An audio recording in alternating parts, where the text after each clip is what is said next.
नमस्कार मंडळी, कसे आहात सगळेजण? मस्त ना? बाहेर छान पाऊस पडतोय. पाऊस पडला की आठवतात ती कांदे भजी. पण आज ना माझा हा कांदा नावाचा मित्रच माझ्यावर रुसलाय.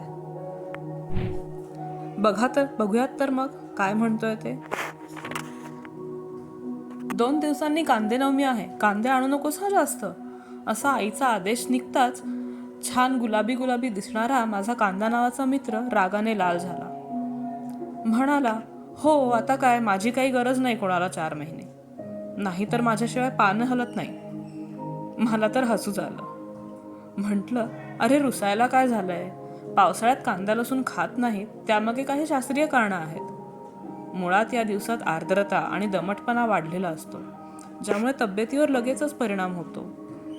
त्यात पचनसंस्थेचं कार्य मंदावलेलं असतं आणि म्हणून अरे दादा, अपचन, अतिसार हे सगळे टाळण्यासाठी या दिवसात कांदे खात नाहीत. बरं, हे झालं शास्त्रीय कारण. दुसरं म्हणजे आयुर्वेद मानतो की आपल्या शरीरात सत्व, रज आणि तम हे 3 गुण असतात. त्यातला तम हा गुण स्थितीदर्शक आहे. म्हणजे ज्याच्याकडे जास्त तम असेल तो माणूस आहे त्या स्थितीतच राहतो. काही कष्ट करावेत, कामं करावीत आणि आयुष्यात यश मिळवावं असं काहीही त्या माणसाकडून केलं जात नाही असं मानलं जातं. थोडक्यात काय, तर तम वाढवणारं अन्न आपल्या आयुष्यात अज्ञानाचा अंधार आणतो अशी जुनी समजूत आहे. आणि आपला हा कांदा लसूण दोघेही तामसिक, त्यामुळे कांदे नाही खाऊ अशी धारणा आहे. एवढं बोलल्यावर तर माझा मित्र आणखीनच पुरंगटला. म्हटला, हे सगळं ठीक आहे, पण म्हणून काय तुम्ही माझे फायदे पण विसरणार? म्हटलं, नाही रे, अजिबातच नाही.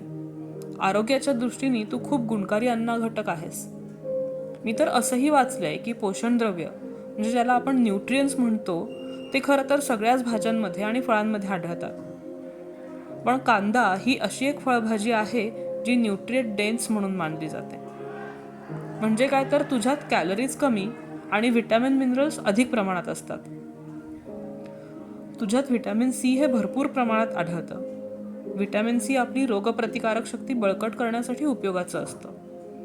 आणि त्याचबरोबर हे एक उत्तम अँटीऑक्सिडंट पण असतं, जे आमच्या पेशींचं रक्षण करतं. त्याचप्रमाणे तुझ्यात व्हिटॅमिन बी सुद्धा आढळतं, ज्यामुळे पचनासाठी फायदा होतो.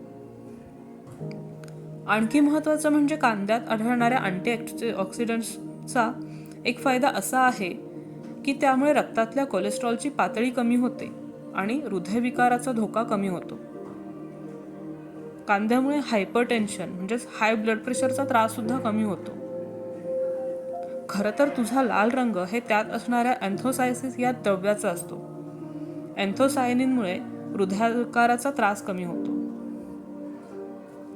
त्यावर कांदा दादा थोडं तरी बोलला. म्हणाला, अगं, कांदा लसूण आम्ही एलियम या फॅमिलीमधल्या भाज्यांमुळे कॅन्सरचा धोका कमी होतो. हे होण्यामागचं मुख्य कारण म्हणजे फॅमिलीमधल्या भाज्यांमध्ये मिळणारं सल्फर. सल्फरमुळे शरीरात ट्यूमर फॉर्मेशन होत नाही. कांद्यामुळे विशेषतः ओव्हरीचा आणि फुफ्फुसांचा कॅन्सर शरीरात जास्त प्रमाणात पसरत नाही आणि त्यामुळे उपचार करणं सोपं जातं. त्याप्रमाणे या सल्फरमुळे रक्तात वाढणारी अतिरिक्त साखर नियंत्रणात ठेवायलाही मदत होते. अरे दादा, मी तर ऐकलंय की दुधाव्यतिरिक्त सुद्धा असे अनेक पदार्थ आहेत जे आपल्या हाडांच्या एकूण आरोग्यासाठी, हाडांना बळकट करण्यासाठी उपयुक्त असतात. आणि कांदा सुद्धा अशाच एक प्रकारामध्ये आहे. कांद्यात अधिक प्रमाणात आढळणाऱ्या अँटीऑक्सिडंट्समुळे हाडांची झीज कमी होते, ज्यामुळे ऑस्टिओपोरोसिस म्हणजे हाडं ठिसूळ होण्याचं प्रमाण कमी होतं. तर दादा म्हणाला, माझ्या रसात अँटीबॅक्टेरियल प्रॉपर्टीज असतात. म्हणजे कांदा जंतुनाशक असतो थोडक्यात. कांद्यात आढळणाऱ्या केसरटीन या द्रव्यामुळे या अँटीबॅक्टेरियल प्रॉपर्टीज मला मिळतात. पोट बिघडवणारे अनेक जंतू माझ्या रसात जिवंतच राहू शकत नाहीत आणि त्यामुळेच तुला ऐकून आश्चर्य वाटेल की कॉलरासारखा भयंकर आजार पसरवणारे बॅक्टेरिया सुद्धा माझ्याकडे जिवंत राहत नाहीत. त्याचप्रमाणे माझ्यात प्रीबायोटिक्स जास्त प्रमाणात असतात. प्रीबायोटिक्स म्हणजे आपल्याला न पचणारं अन्न आपल्या पोटात किंवा आतड्यात असणाऱ्या गुड बॅक्टेरियाचं अन्न असलेला पदार्थ. मग मी म्हणाले की यामुळेच आतड्यात या गुड बॅक्टेरियाची संख्या वाढते आणि आपली पचनशक्ती सुधारते, बरोबर ना? याच बॅक्टेरियामुळे आमची रोगप्रतिकारक शक्ती सुद्धा वाढते, ज्यामुळे अपचनाचे त्रास होत नाहीत. पोटाच्या किरकोळ तक्रारी असतील, अपचन असेल, तर कांदा खाल्ल्याने फायदा होऊ शकतो. म्हणजे एवढं बोलल्यावर माझा मित्र जरा शांत झाला. मग म्हणाला, हल्ली तुम्हा मुलींमध्ये फार वेड लागलंय ते माझ्या तेलाचं, शॅम्पूचं. काय तर म्हणे onion hair oil, onion hair shampoo, असं वेगवेगळं काहीतरी शोधत असता. म्हटलं हो. अरे पण खरंच फायदा होतो तुझ्या या तेलाचा. तर म्हणाला हो हो. आणि काय ते कांद्याचं पाणी टाकता झाडांना?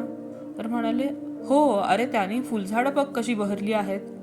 एवढं सगळं बोलून झाल्यावर माझा मित्र जरा खुश झाला, थोडासा वळवळला आणि मग बघा तर कसा पावभाजीची चव वाढवायला सज्ज झाला. धन्यवाद. मी विशाखा.